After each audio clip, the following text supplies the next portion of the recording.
Welcome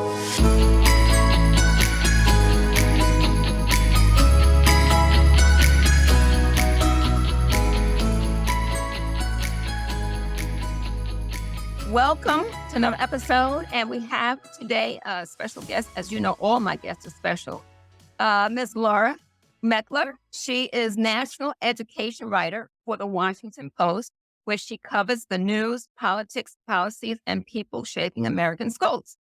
She previously reported on the White House, presidential politics, immigration, and healthcare for the Wall Street Journal, as well as on health and social policy for the Associated Press. Her honors include is it Nieman? Neiman. It's a Neiman Fellowship. I thought it was a Neiman Fellowship and Livingston Award for National Reporting. And she was part of a team that won the George Polk Award for Justice Reporting. She lives in Washington, D.C. with her husband and two sons. Welcome, Laura. Hello, Teresa. Thank you so much for having me. Yeah, it's great. It's an honor to, you're talking about the experiences that, I'm a baby boomer, like near the end probably, and you're a Generation X person. So this should be really interesting, right? Absolutely. Okay. All right. So in that sense, I asked you to be here because about your book, which just came out, literally. Right off the press. Okay. This book covers race, class, and socioeconomic status. And it covers for you personal and professional experiences of Shaker Heights. And from living there and reporting about the city and experiences of people who are part of this school integration process. So I want to basically start with that because one of the things I do for this podcast, I want to talk about issues related to desegregation, integration, busing, specifically in the areas in the North. Because many people don't know about it. They know mostly about the Little Rec 9 and, things like that. But they know very little about what you pretty much addressed about Shaker Heights. Now, I'm familiar with Shaker Heights. I visited, I think, once in my life because I live in Cincinnati. So I know Ohio. So I'm just saying that it's really amazing what you've done for this book. It's amazing, completely amazing. Of course, professional journalist and excellent writing. I'm not surprised. But it tells a story and it's an easy read. You don't have to be a professional, quote unquote, to read this book. And I found that was really good because I think people always think you have to be this academic. And I'm an academic in a sense, but you can read this book and understand it. So my question to you is tell us about your intention for choosing to tell the story of Shaker Heights, Ohio. Yeah, well, thank you for all those very kind words about the book. I appreciate it. I am from Shaker Heights, which is a suburb of Cleveland, an inner ring suburb of Cleveland. That's where I grew up. My parents were living there when I was born, and I went to the Shaker schools from kindergarten through 12th grade. And my dad and stepmom still live in the community, so I go back on a regular basis and have for as long as I've been around. And it's a place that means something to me. This isn't just a randomly chosen place. It's also a place with a very interesting and special story about integration and desegregation. Began with housing, and then it continued on into schools. So why write about it? Obviously, everybody has a hometown that they find interesting, but I feel like this is a particular story that needed to be told, and in fact has been told in other forms many times. Academic researchers have looked at Shaker, as have journalists, but there hadn't really been a book for the general public about the Shaker story. A story of what happens when you take what had been a very elite, exclusive, wealthy community and work on intentional integration, which is what happened. And this story to me really has lessons for us well beyond Shaker because, as you know, most of the country doesn't really think about integration anymore. They are become somewhat indifferent to the matter, or people make choices that actually undermine any efforts to integrate students for various reasons. So this is a place that is still committed to it. So it sort of offers a little bit of an alternate history. Well, what might it look like if the country had stuck with this idea?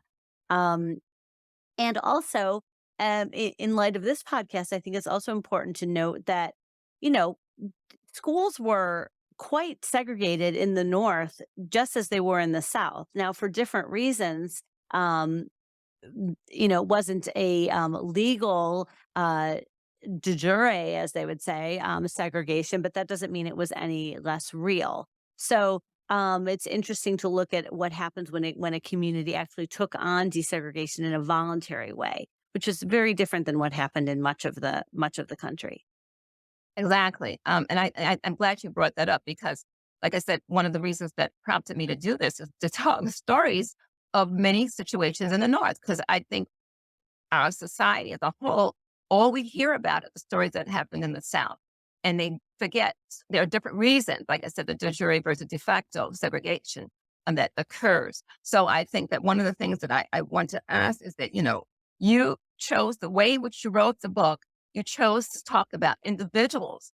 And I want to ask, you chose to cover certain individuals and, connect it to Shaker House. How did you decide who you were going to include and whose stories you were going to include and why? I know you interviewed over maybe 250 people. I mean, extremely well researched, thoroughly researched. I mean, as a researcher, I understand that. And I mean, a fantastic job. I don't know if I could have done that.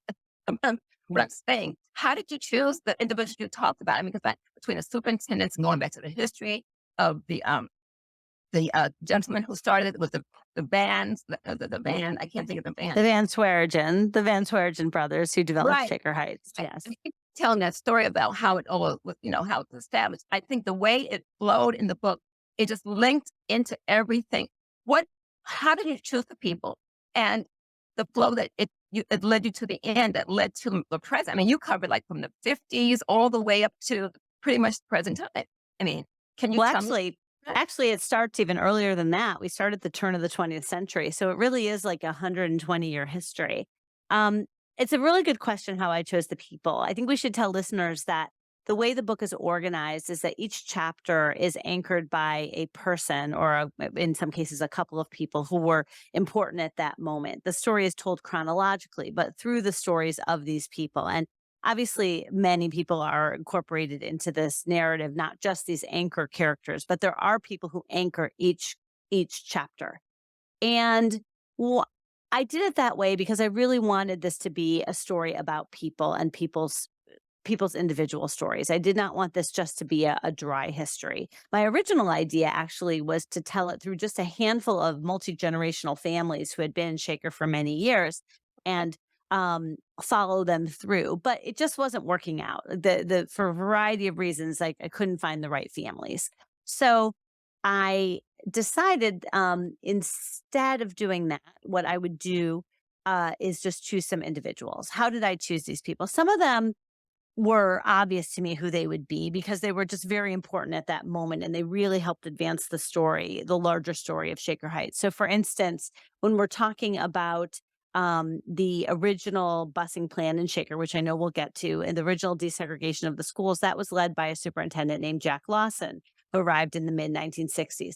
I knew that he was going to be an anchor character because he was the one who really drove that process and also has to do with like what material I had available to me. In that case, I had an unpublished memoir that he had written that was quite lengthy and detailed. So I knew I had material from his point of view, even though he's no longer living.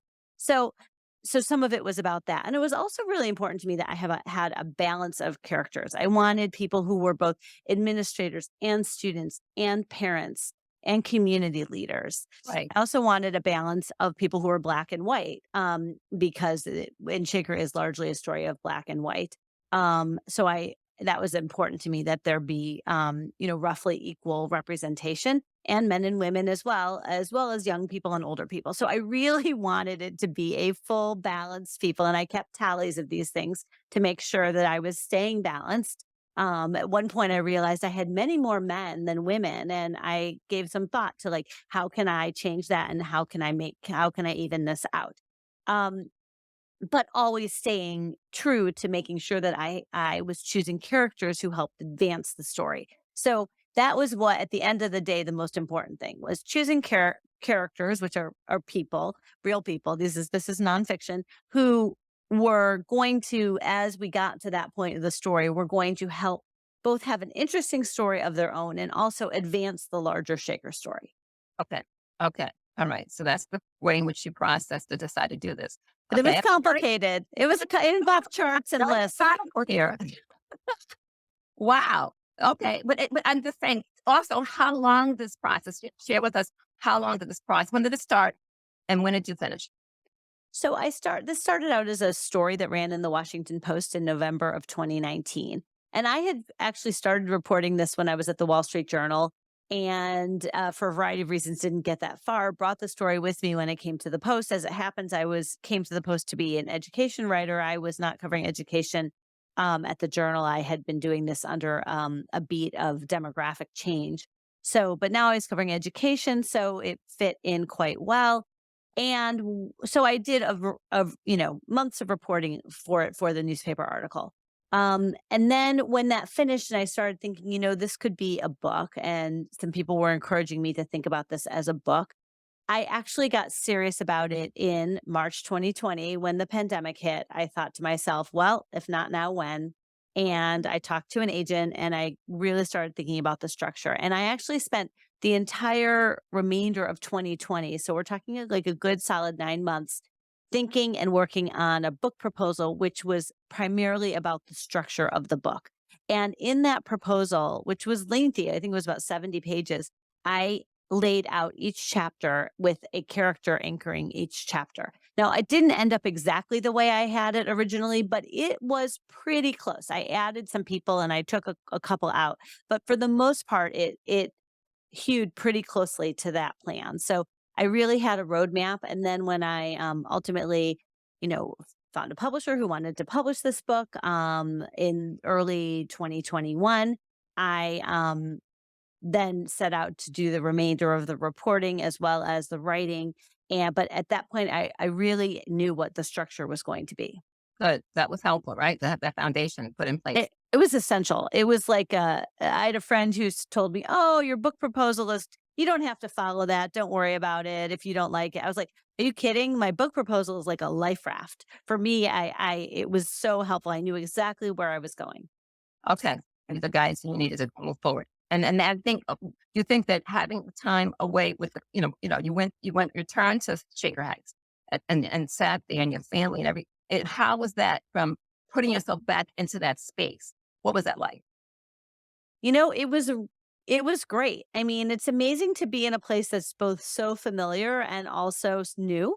And that's kind of how it felt. I was walking the halls of the high school and, there is so much that is so familiar. You look around, there are murals painted on the wall. Some of those murals date back to when I was in high school. There are even some people who were the same.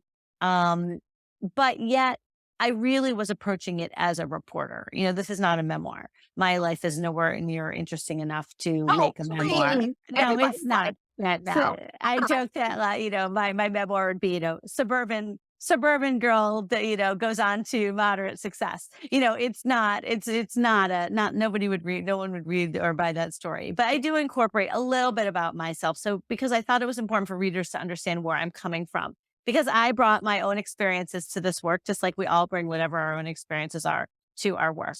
So I do explain where I'm coming from in the beginning of the book. And I do have some conclusions at the end. But for the most part, I'm a journalist and this is a work of journalism. And that is what I was doing, was like approaching it that way. And so when I was talking to people, it was like everybody, it was always new because I was always talking to new people and hearing new stories. Okay. All right. So now speaking of the book, I need to tell people the title of the book, and I have a question related to that. The book is titled Shaker Heights and the Quest for Racial Equity Dream Terror. So I ask you this. Um, let's first of all, my understanding in terms of I look in terms from the lens of an educator in a sense, where equality means giving everyone the same resources, and equity means giving each student access to the resources they need to learn and thrive. That's pretty much how the definition I'm using here. Now, does that hold true for what your idea here about this being the situation at Shaker Heights? Right. So yeah. So the subtitle is Shaker Heights and the Quest for Racial Equity. The main title is Dreamtown. Right. The um the use of the word I use the word equity in the subtitle because I think that's where the schools are focused now. That's a very much in vogue way to look at it is through about racial equity. Getting, as you said, giving everybody what they need versus necessarily giving everybody the same. Uh, in truth, I don't think that the quest, if we're talking about a decades long quest, I don't know that people would have thought about it in terms of equity if we're talking about the 70s or the 80s.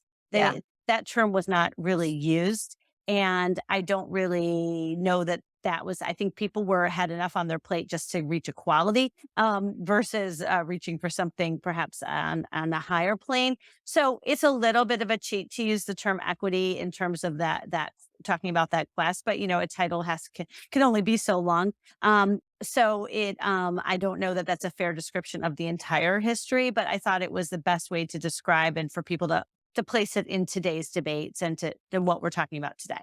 absolutely, absolutely. I mean, for example, like I talk about equality in terms of what took place for me, and I led it up to the point where I look at equity in a different lens now. Okay, because we couldn't really deal with it as much back in the '60s, early '60s, or late '50s, early '60s. But as you said, it's more relatable now to people understanding that things can in fact change a little bit in terms of what's needed.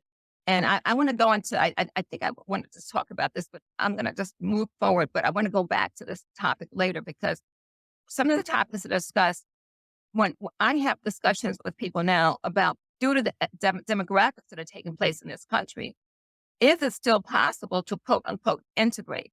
And what does that mean? So this is something I just thought about when we're talking about this. I mean, I bring this up because in my talks I talk about demographics are going to basically decide how we move forward with this because we don't have a situation where you have like as long as a classroom is how do you decide what integration is in a classroom?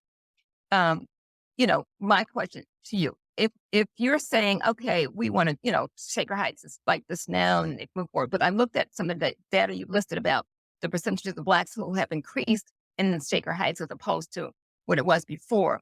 Do you still think it's still doable to have this same kind of integration sense, being that the demographics have changed so differently from it was in the '60s and early '70s? Are you talking about in Shaker or nationally? And sacred. And then, of course, how it impacts national. Because I mean, Okay. you see this Well, as a dream town, dream town. right, right.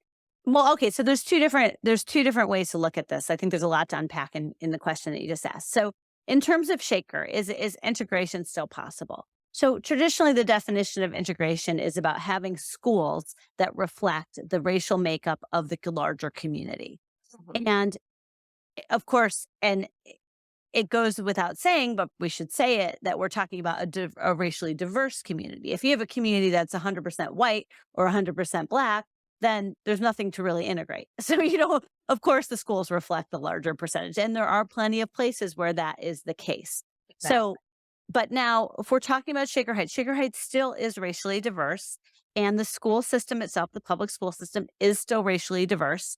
There are roughly even numbers of black and white students, within 10 percentage points, of both. So yes, it is still possible to have integration. And in fact, there is still integration, certainly on the building level. So if we're talking about, are all of the elementary schools, do they all represent the racial balance of the school district as a whole? The answer is yes, because Shaker has a very intentionally drawn boundary lines in a way that racially balances the schools and buses kids in order to achieve that.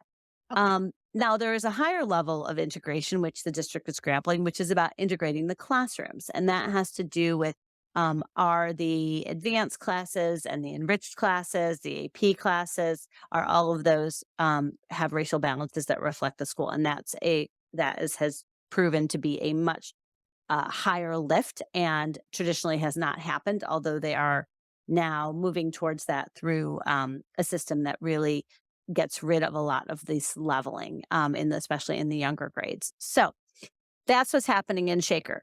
I would like to say a word about whether it's possible to have integration beyond Shaker.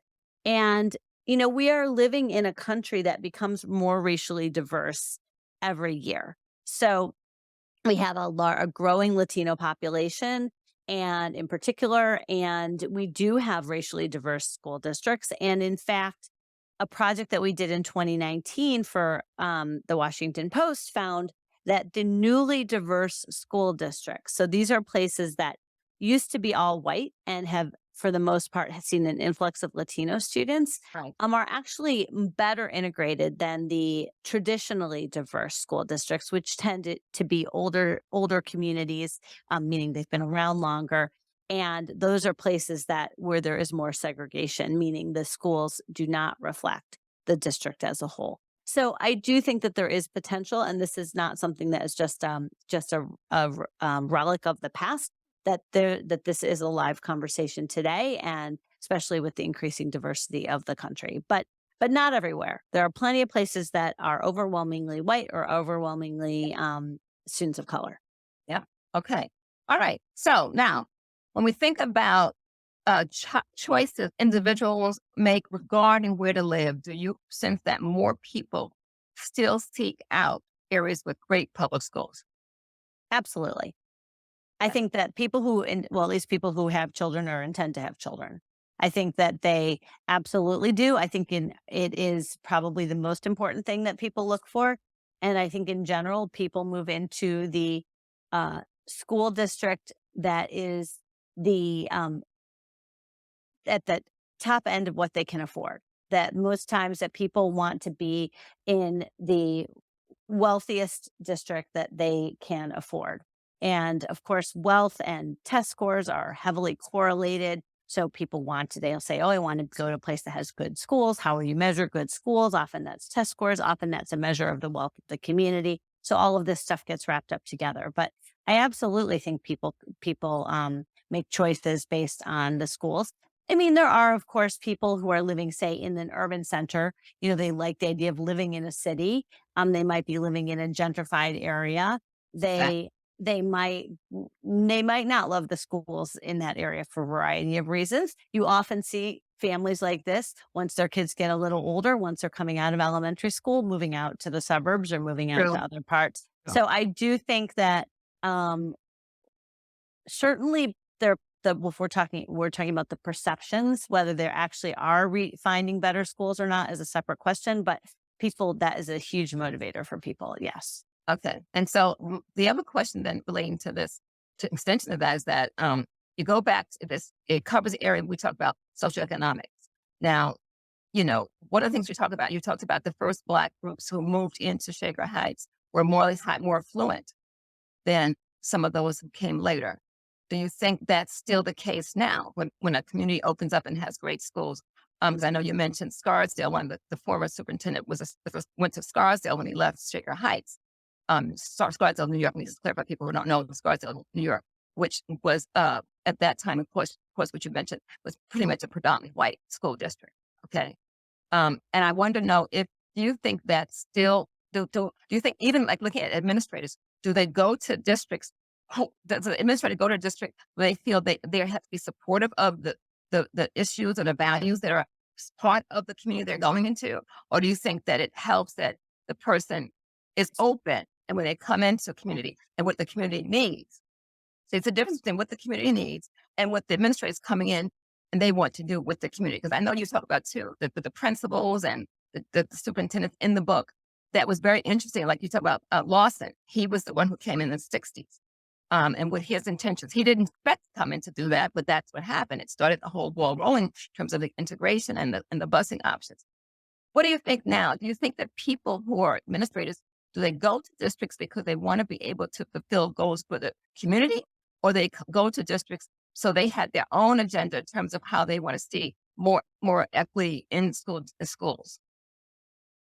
It's a tough one, but I mean, I'm not sure I know, to be honest. I don't think I'm in a position to say like what the motivation is of administrators when they're choosing their jobs. I think it probably ranges, and there's a lot of different factors for different people. Some people may have their own agendas, as you say. Hopefully they're positive agendas. Some people probably it's about where they wanna live. I think that there's just, like, probably a wide range, but it's not something that I've really, studied, so I don't necessarily feel like I can give a great answer to that question. you talk about how some of these people left, like the person who left and went to the school district, and then you also said the guy who came in. who was a poor person who went up the ranks within Sacred Heights. So I'm Yes. looking at this process as opposed Yes. to outside coming in. What are your thoughts about that? Do you think it was helpful coming up the ranks as opposed to somebody from coming outside coming in? I think that they both have their advantages.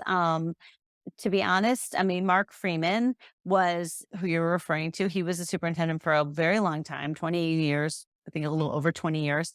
And he worked his way up from junior high shop teacher and had been in the administration for a long time. He knew it very well. And he led the district for a long time in a way that a lot of people were very happy with. There was He ultimately left amid some concerns that he was not doing enough to close the racial achievement gap. Um, Although it was certainly something that was on his radar during his tenure, he was not able to make a lot of progress on that. And then the next person who came in actually was from the outside and had never been a superintendent before. In fact, he had never even been like in the number two position before either. And he was young and he had a lot of energy. He definitely had an agenda, an equity agenda. And but he also really ran into a lot of trouble, partly because I don't think, had the experience or really the humility that was needed for that job to go in and actually say, okay, what's already happening, what has been tried, what can we build on, what do the teachers think about all of this? And instead it was somewhat of a contentious relationship with the staff. So he came in with a very positive agenda. He was trying to move the ball forward, which is what he was hired to do.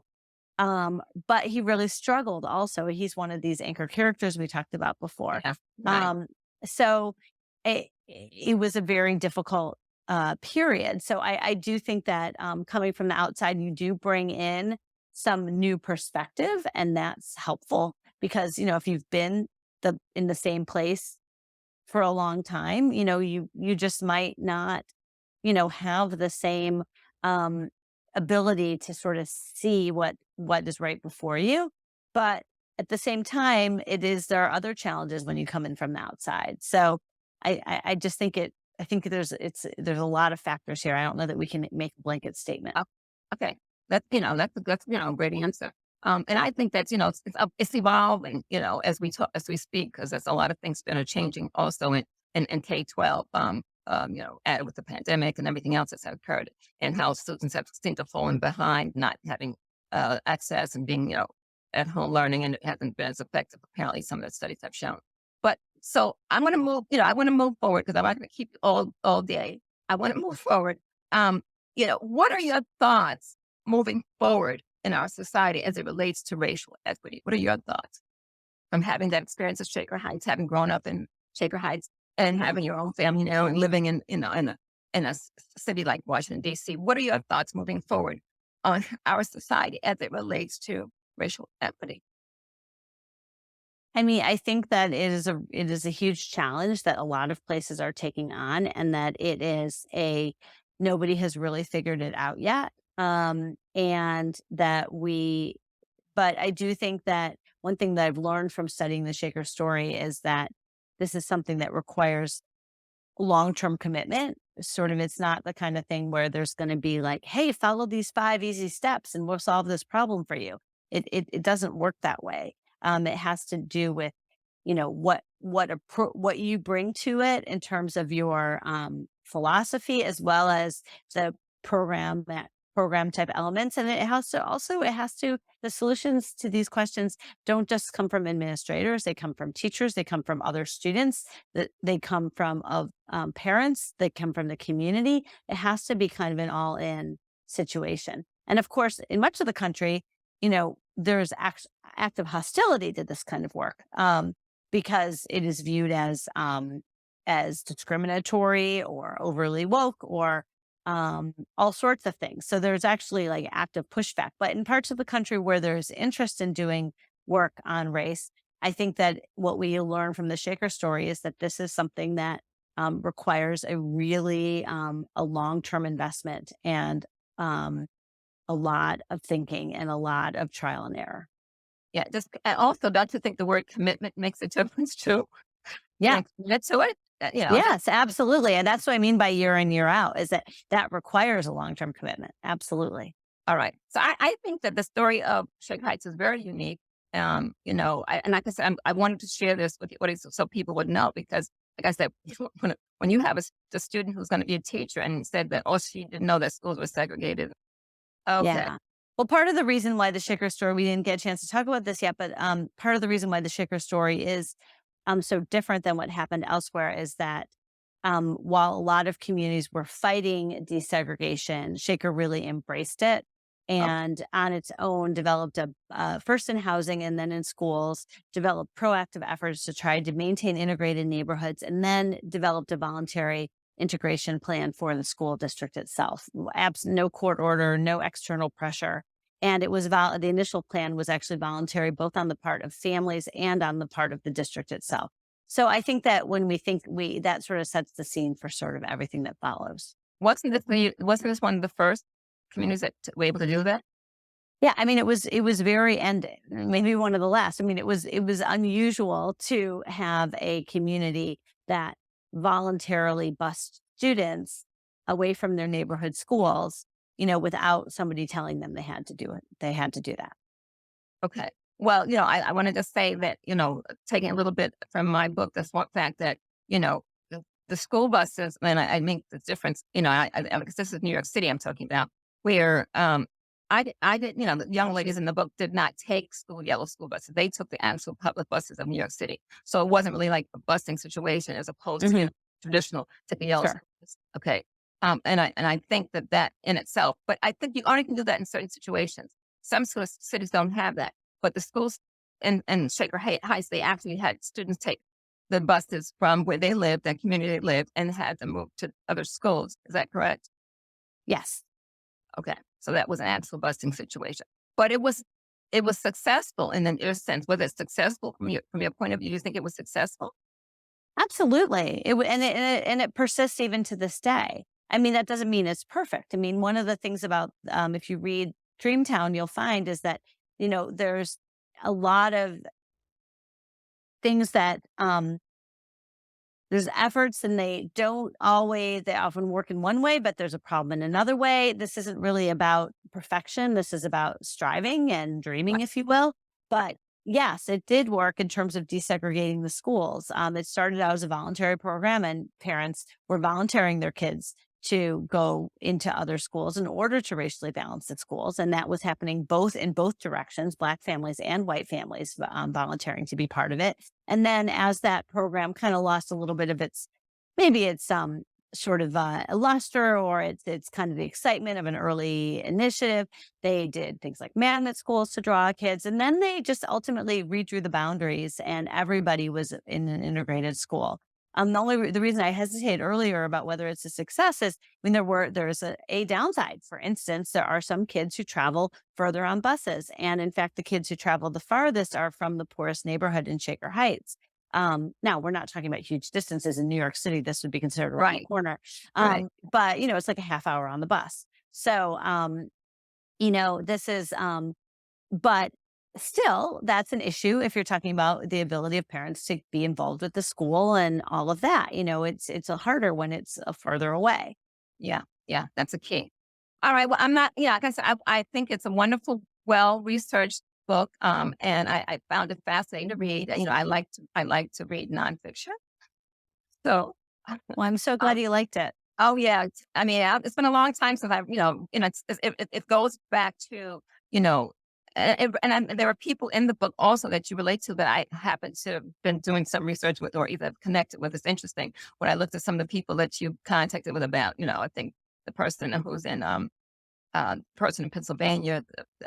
There's also the person in California. And I let people read the books. So they didn't know what I'm talking about. So I'm not going to give away all the secrets. So they have to read it themselves to know what I'm talking about. But it's interesting. You pull what I was fascinated with, you pull the research and your writing is superb. Your writing's superb. There's no question. But the research, to me, the research and the way in which you structured it, the story, my thing, I'm a storyteller. I told stories about the Sosakan sisters, the seven, I tell the story and the narratives and the research.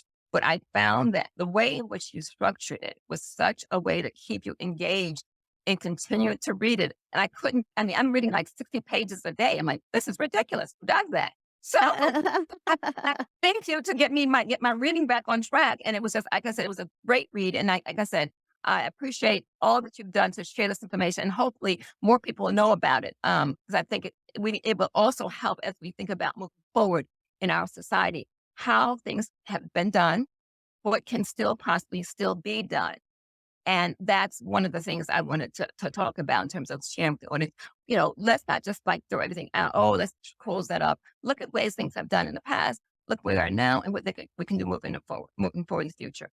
So, Yeah. Miss Sarah, thank you so much for being here and sharing your story, and for writing this fantastic book. And hopefully, we'll hear more about what's going Thank on. you. I really appreciate you having me on today, and I'm so glad you liked the book. It means a lot when it comes from somebody who really understands these issues. So I really appreciate that. And yeah, so hopefully your listeners will be able to pick it up. Dreamtown, Shaker Heights, and the Quest for Racial Equity. Okay. Great, everybody. We'll see you next time.